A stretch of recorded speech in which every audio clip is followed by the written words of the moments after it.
La Ville augmente ses investissements pour moderniser et bonifier les équipements sportifs sur son territoire.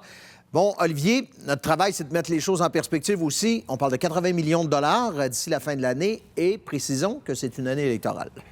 Absolument, Bruno. Mais il faut le dire, l'augmentation est notable pour les infrastructures de loisirs et de sport. Donc, 78 millions, dans le détail, cette année seront investis. Comparez ça à 65 millions l'an passé. Augmentation 20 donc largement supérieure à l'inflation.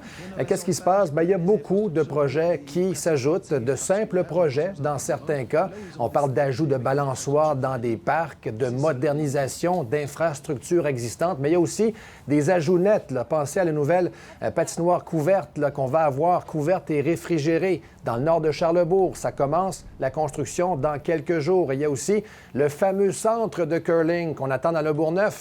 Presque 40 millions juste pour ça. Ça commence cette année, la construction.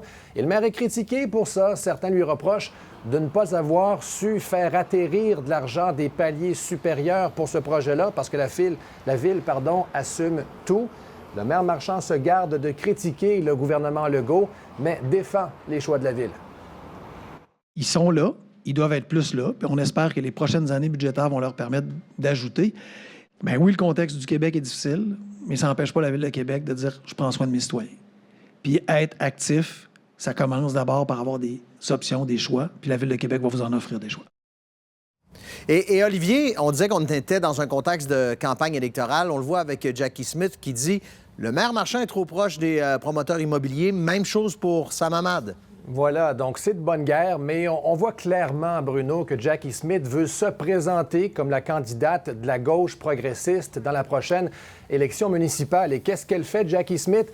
Bien, elle veut tasser le maire Marchand près du candidat Hamad, parce qu'on apprenait la semaine passée que Sam Hamad avait siégé sur le conseil d'administration de Trudel Innovation, un important promoteur immobilier de la région. Et là, aujourd'hui, Jackie Smith dit, bien, plusieurs des choix récents de Bruno Marchand favorisent les promoteurs au détriment des citoyens.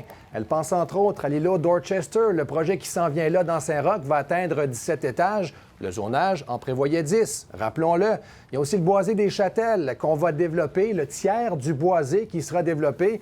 Bien, Jackie Smith dit, le maire Marchand promettait de défendre les milieux naturels à Québec quand il a été élu. Alors, elle voit là, Jackie Smith, des contradictions, dit Bruno Marchand, Sam Hamad, bien, c'est pareil. Je déplore le fait que Marchand a induit la population en erreur pendant les 3 dernières années pour dire qu'il voulait une ville à l'échelle humaine, il voulait une densification douce. Juste avant les élections, il donne un feu vert à tous les projets. Il a peur de Sam Hamad, puis il a vendu son âme aux promoteurs. Alors voilà, le maire Marchand n'a pas souhaité répondre aux déclarations de Jackie Smith aujourd'hui. On vous rappelle que demain, c'est jour de conseil municipal et le maire va s'adonner à une mêlée de presse. Merci, Olivier. Au revoir.